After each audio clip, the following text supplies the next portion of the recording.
it's been to be in the Lord's house so far today. And before I get into my sermon, I want to give a shameless plug, a shameless commercial. Can y'all have one for just a moment? Starting this Wednesday night, we finished up studying on how to study the Bible for all it's worth during our Wednesday night studies. And starting this next week, we are going to be taking the Baptist Faith and Message 2000. That is our statement of faith as Southern Baptists that we agreed on and voted on in 2000. And we are going to go through it. If you've ever wondered what we as Baptists believe, not only we as Christians believe, but specifically we as Southern Baptists believe in our life, in our churches, what guides us, what scriptures are the backbone for us as a denomination, how we are distinctive from other denominations and other churches. Well, that's what we're going to do over the next few weeks, maybe months, on Wednesday night. We're going to go through the Baptist Faith and Message together and all the scripture that backs that up. And I would encourage you, if you're interested in what we believe in a deeper level, not just on the surface that we believe in baptism by immersion, which we do, but that's not nearly the end of what we believe as Baptists and as Southern Baptists. So I would encourage you on Wednesday night at 7 o'clock. We'll have our regular prayer meeting time at the end, but the first half of the services we're going to be studying what it means to be a Baptist. So I encourage you all to be there starting this Wednesday night. This morning, I'm going to talk about probably my favorite story in the Bible, especially in the Old Testament, a story that probably has captured our attention since we were little children because the drama of the story is so great. I'm going to ask you to do something for me, okay? I'm going to ask you to close your eyes for a minute. Everybody in here, close your eyes for just a minute. I want to take you back some 3,000, almost 4,000 years in time. Y'all all right with that? Can y'all take a little journey with me? Use your divine imagination, your redeemed imagination, and look out. There's a rocky field that soldiers have been battling on and dying on. Maybe you see vultures gathering in the distance waiting for another carcass to be available to them so that they can have a nice dinner from this wartime, this blood that's been spilled on the battlefield.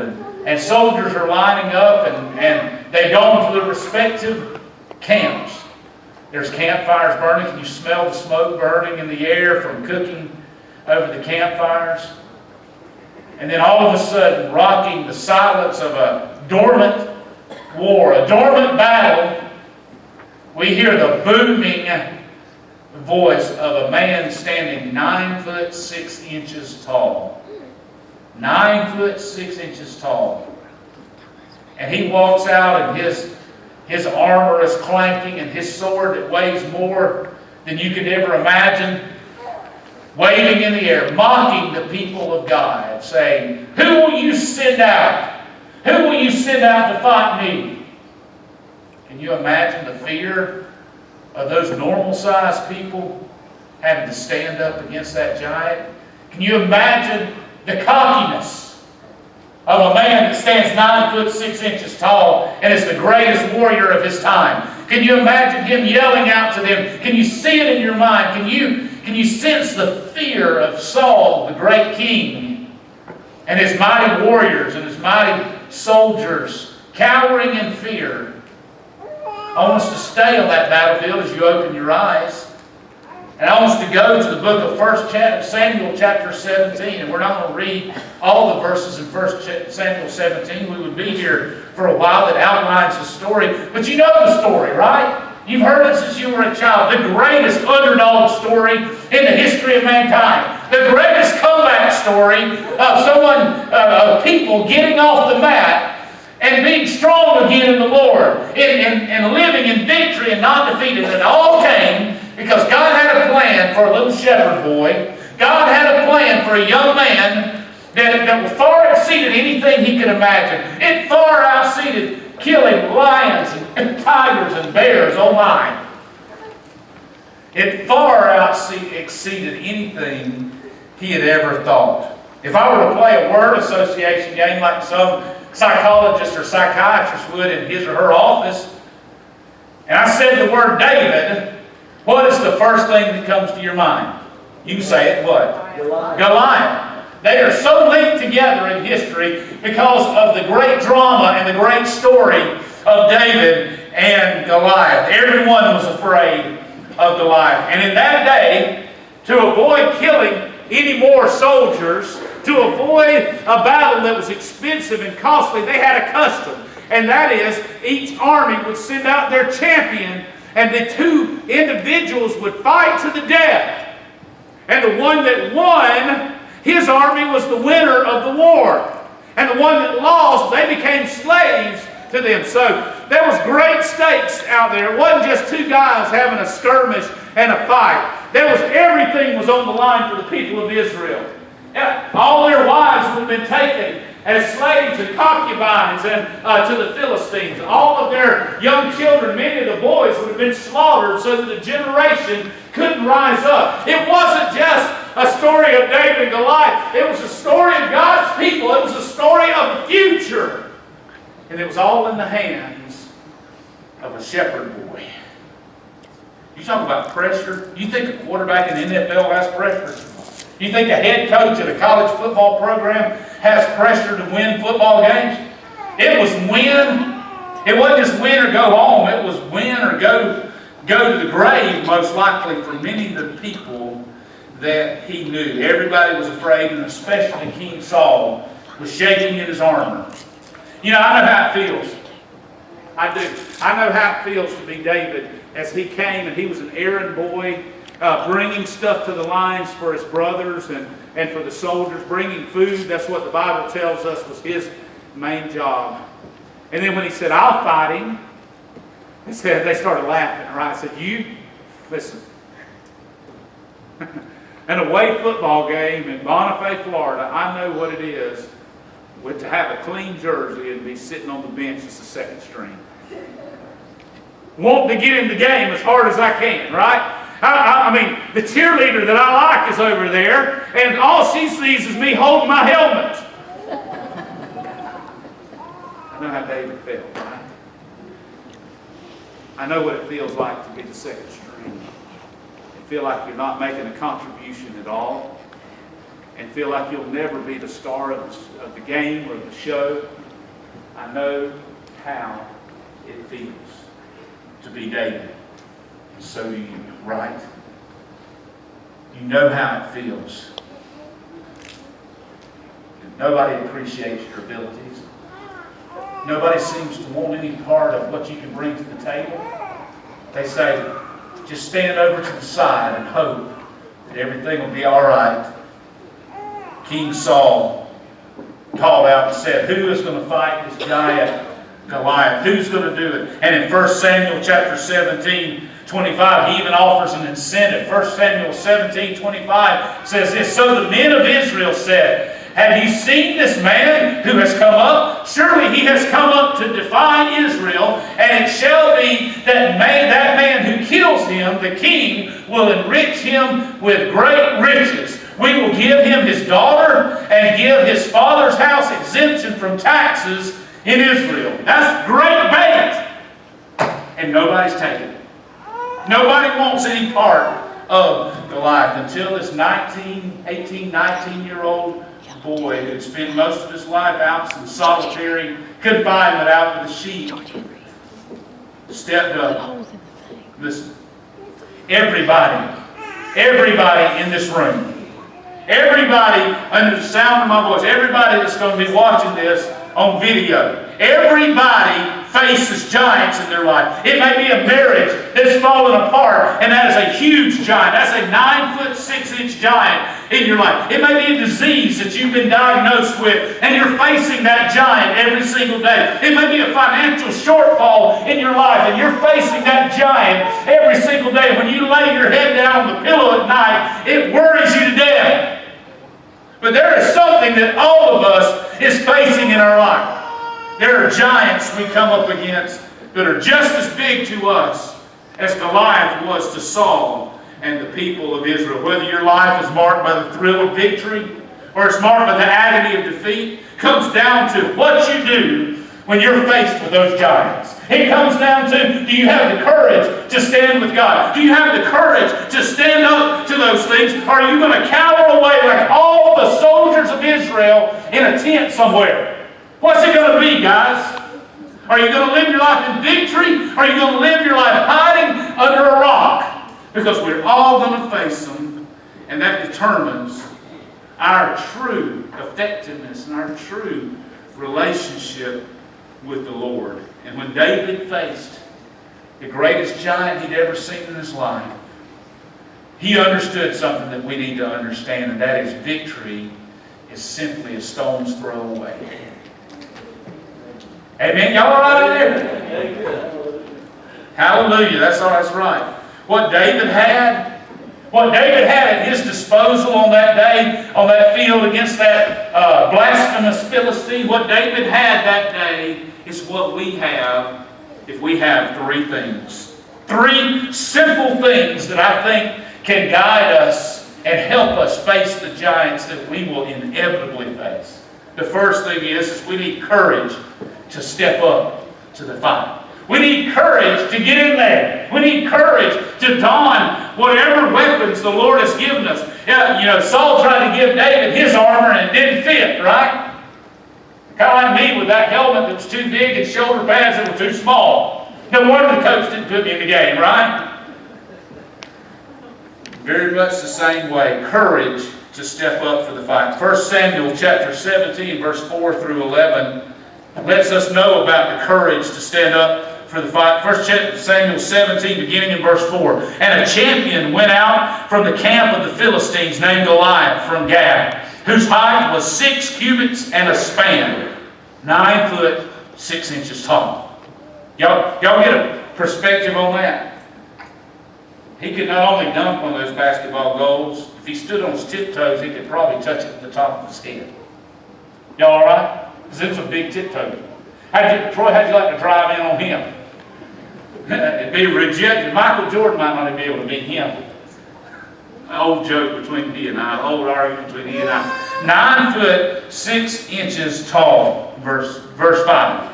He had a bronze helmet on his head, and he was armed with a coat of mail. And the weight of the coat was 5,000 shekels of bronze. His t-shirt weighed 175 pounds. That's a big man. And he had bronze armor on his legs and a bronze javelin between his shoulders. Now the staff of his spear was like a weaver's beam, and his iron spearhead weighed 600 shekels, and a shield bearer went before him. Then he stood and cried out to the armies of Israel and said to them, "Why have you come out to line up for battle? Am I not a Philistine, and you the servants of Saul? Choose a man for yourself and let him come down to me.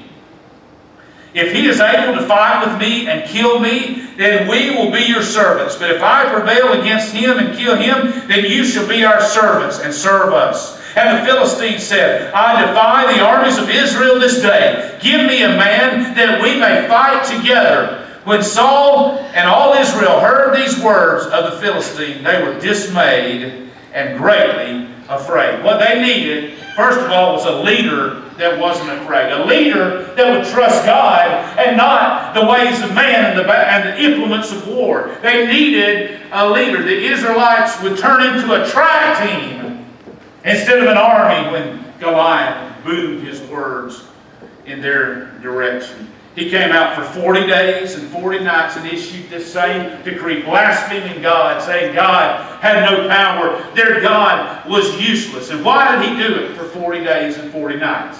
Why would Goliath continue to do that? Well, it was God's way of reminding us and reminding them that when we face a giant, if we don't defeat that giant, in the power of God, then it's going to keep coming back over and over and over again. Am I right or am I wrong? Right. It's kind of like a bully in school.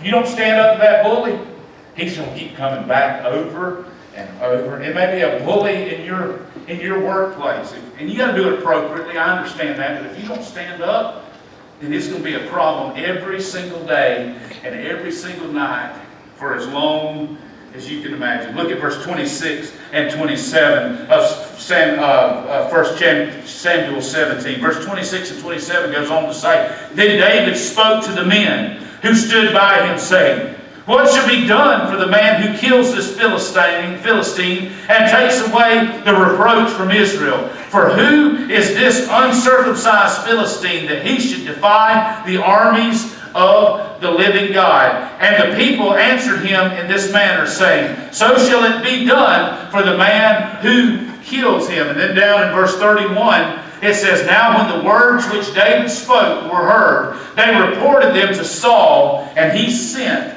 for him. Here is someone who's finally got the courage. I mean, this guy David was a nobody. Yes, he'd been anointed as a young man as the future king of Israel. And yes, I know Saul had heard of him because of that. Of course he's heard of the guy that God has picked as his successor. Of course he knows who he is. He was from a very wealthy and a very influential family. But he was the runt of the litter with a ruddy complexion.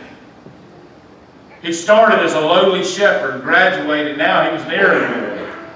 Man, if he worked long and hard, he might grow up to polish somebody's sword, right?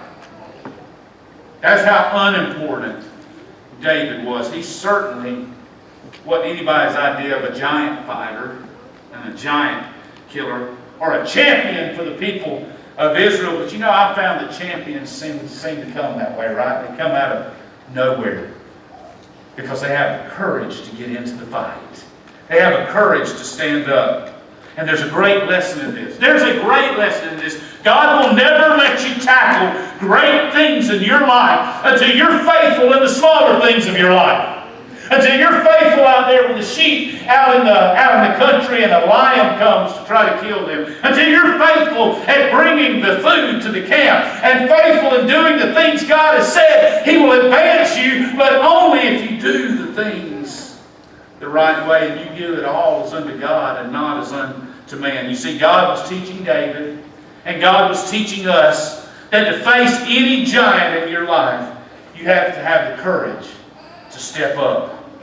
Some of you have great problems, as I said earlier, that you just can't solve. You have no way, you have no idea how you're going to get out of this financial hole you're in. You have no way to figure out how you're going to save your marriage. You have no way to figure out what you're going to do with your kids that are giving you all kind of problems. You have no way. You can't solve. And it's not that you can't solve your problems. Look at me. It's that you won't solve your problems. You won't get into the fight. You won't have the courage to trust God to do what He says. You see, if your marriage is in trouble, the sure way to end up in defeat is to cut and run. If your finances are in trouble, the sure way is to just throw your hands up in the air and give up. You know you're going to lose in that situation. Your biggest problem is not your problem. Look at it. Your biggest problem is not that giant that's in front of you. Your biggest problem is that you won't face your problem. And you won't have the courage to get into the fight. The second thing that David is teaching, I know I'm running low on time, not only is courage to step into the fight, there's also confidence to step out for the fight. You have to have confidence in God. You have to have confidence that whatever He does, He will work together for good to those who love the Lord and are called according to His purpose. You have to have confidence in Him. David stepped out, although there was really no reason for him to have confidence other than God. He never accomplished much in his life. You would have thought that there would have been a cry of relief from the people of Israel. Oh no, there was no cry of relief. There was no, oh yeah, now we got us a champion. There was a tremendous difference between what David saw and what his colleagues and his brother and his king saw. Look and see. What did the army see? Well, 1 Samuel 17:25. Here's what the army saw. So the men of Israel said, Have you seen this man who has come up? Surely he has come up to defy Israel, and it shall be that that man who kills him, the king, will enrich with great riches, will give him his daughter, and give his father's house exemption from taxes in Israel. They saw the great giant that no wonder Saul is making this promise. Nobody's going to beat him. You ain't got to worry about a tax-free life. You ain't got to worry about giving your daughter to somebody that's not going to beat a 9'6" giant. What did the king see? Well, look at verse 33. And Saul said to David, you are not able to go against this Philistine to fight with him, for you are a youth, and he is a man of war from his youth. So the king saw the great giant. The army was afraid of the great giant. What did David see? We'll look at 1 Samuel 17, 34 through 37. It says, but David said to Saul, your servant used to keep his father's sheep, and when a lion or a bear came to took a lamb out of the flock, I went after it and struck it and delivered the lamb from its mouth. And when it arose against me, I caught it by its beard and struck and killed it. Your servant has killed both lion and bear, and this uncircumcised Philistine will be like one of them, seeing he has defied the armies of the living God. Moreover, David said, the Lord who delivered me from the paw of the lion and from the paw of a bear, he will deliver me from the hand of this Philistine. And Saul said to David, go, and the Lord be with you. You see, they were seeing a giant. David was seeing God. Come on now. There's some great riches in this story. There's some great power displayed by God for you today. Because the same God that David served is the same God that you call your Lord. Saul had the same problem that I have and many of you have in the area, in the arena of great giants. You see, whenever we see a giant, we forget what we need to remember, and we remember what we need to forget. We forget that the Lord has power and dominion over everything. And we remember what we need to forget, that anything, nothing's too difficult for God, right? All that time, David spent out there doing seemingly insignificant things, protecting sheep. God was teaching him this big lesson. It's very hard to grab a lion by the beard and knock it in the head till it's dead. I tell my friends that are deer hunters that my favorite way to kill deer is to sit in a tree stand until one walks under and jump out of the tree with 2 buck knives and stab him to death. Yeah. Everybody knows that's a joke, right? But that's what David did with a lion and with a bear. And he learned that God could deliver him if he trusted in him. And a Philistine was no match. No matter how big he was, no matter how well trained he was, from his youth trained as a soldier, God is bigger than the boogeyman. Trust me, Jesus and the Lord says, with your problems, and then your problems become possibilities, and possibilities become victories, and that is what happened. Anybody here got a problem? Don't answer that out loud. Anybody here got a big problem? Don't answer that out loud either. 1 Samuel 17:37 tells us, this David said, the Lord who delivered me from the paw of the lion and from the paw of the bear, he will deliver me from the hand of the Philistine. The Lord can deliver me. Look at verse 47. Then all this assembly shall know that the Lord does not save with sword and spear. For the battle, if you underline something in your Bible, underline this. For the battle is the Lord's, and he will give you into our hands. That's the key to the whole story. That is the linchpin that holds it all together. It gives us great joy and gives us great peace. The battle is the Lord's. Come on now. Come on, stay with me. Come on now. Get your energy up. The battle is the Lord's. You don't have to face that giant, because the battle is the Lord's. You don't have to fix your marriage, because the battle is the Lord's. You don't have to cower in the corner because of financial pains and financial loss. The battle is the Lord's. You don't know how many times I've quoted that and took it as my own from God's Word when I was facing giants in my life. The battle is the Lord's. Are you facing a battle in your life? Again, don't answer. David wasn't going to fight for God. God was going to fight for David. Ding, ding, ding, ding, ding. We have a winner. And then finally, commitment to step into the fight. He had to go all in. He had to be the one that stood out there in the middle of that open field looking like this. Boy, that's a big guy. I met Shaquille O'Neal one time, shook his hand, biggest human being I've ever seen in my life. I mean, he's just man everywhere. You shake his hand, and it's about 3 hands, and I got big hands, and it's about 3 hands, just man everywhere. And this guy was 2.5 feet taller and bigger than Shaquille O'Neal.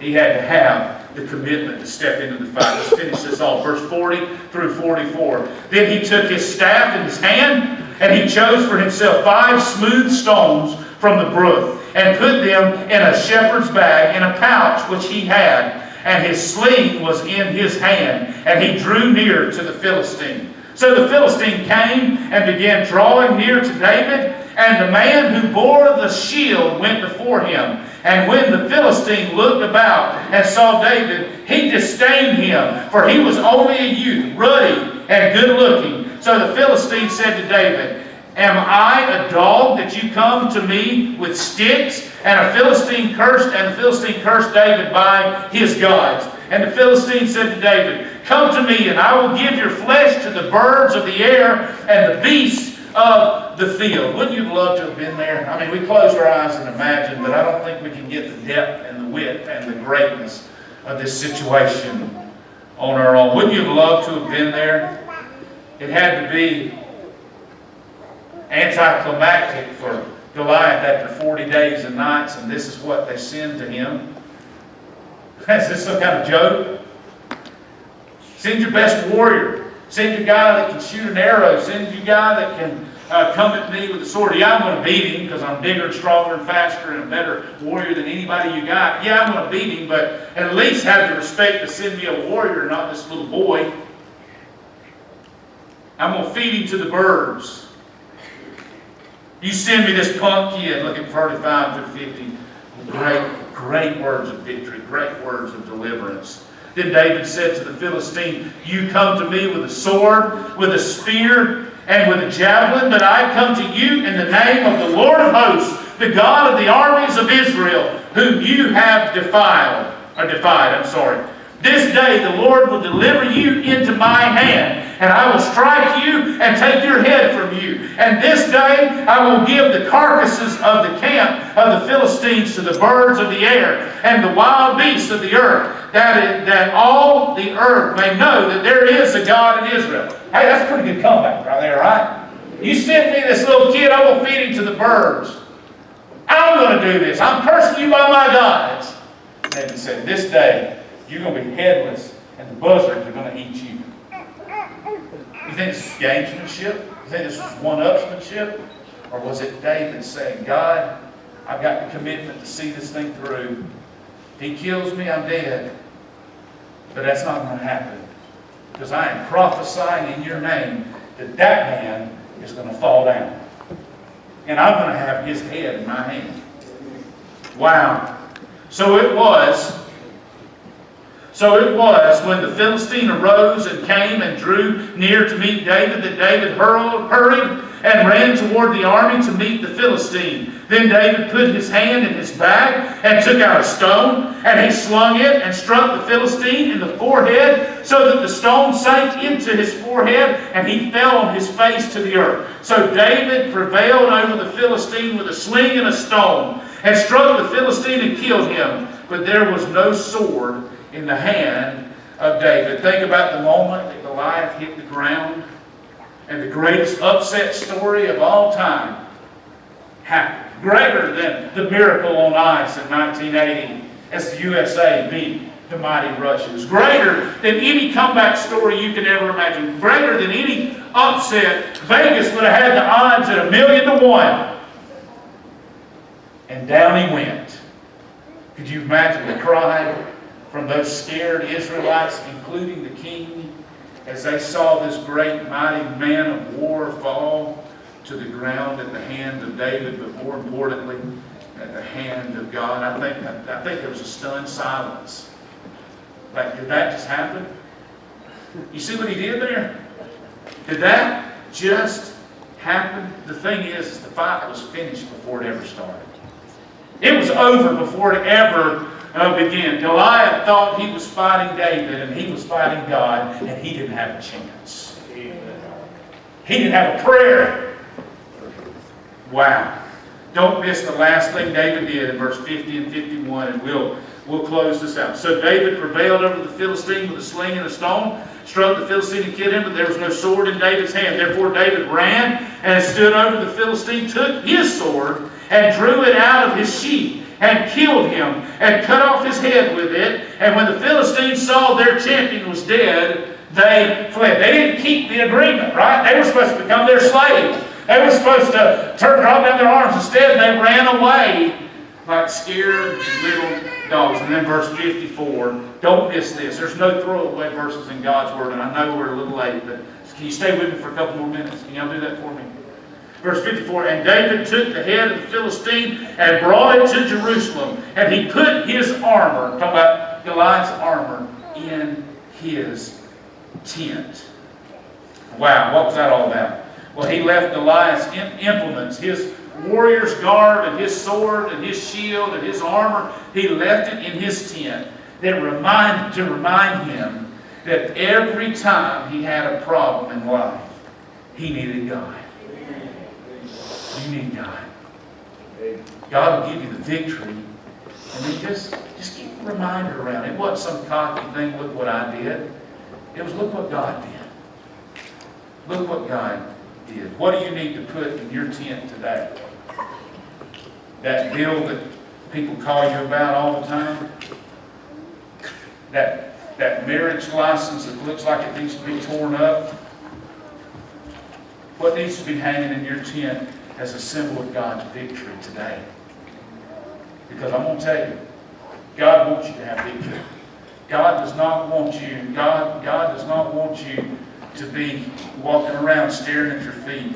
Jesus said himself, I have come that you might have life and that you might have it more abundantly. Win the battle, because the battle belongs to the Lord. Whatever that is, whatever you're thinking about, whatever came to your mind when I asked you those questions, do you have a problem? Do you have a big problem? Today can be the day of victory. Today can be the day that 5 smooth stones are in your bag and the slingshot's in your other hand, and it's going to hit the mark. Today is the day. It takes you trusting God, having the courage and the commitment to get into the fight. What's it going to be today, guys? You want to keep living in victory, or do you want to be on the winning side and God Almighty as your rear guard? And all God's people say. Amen. Stand quietly as we pray together.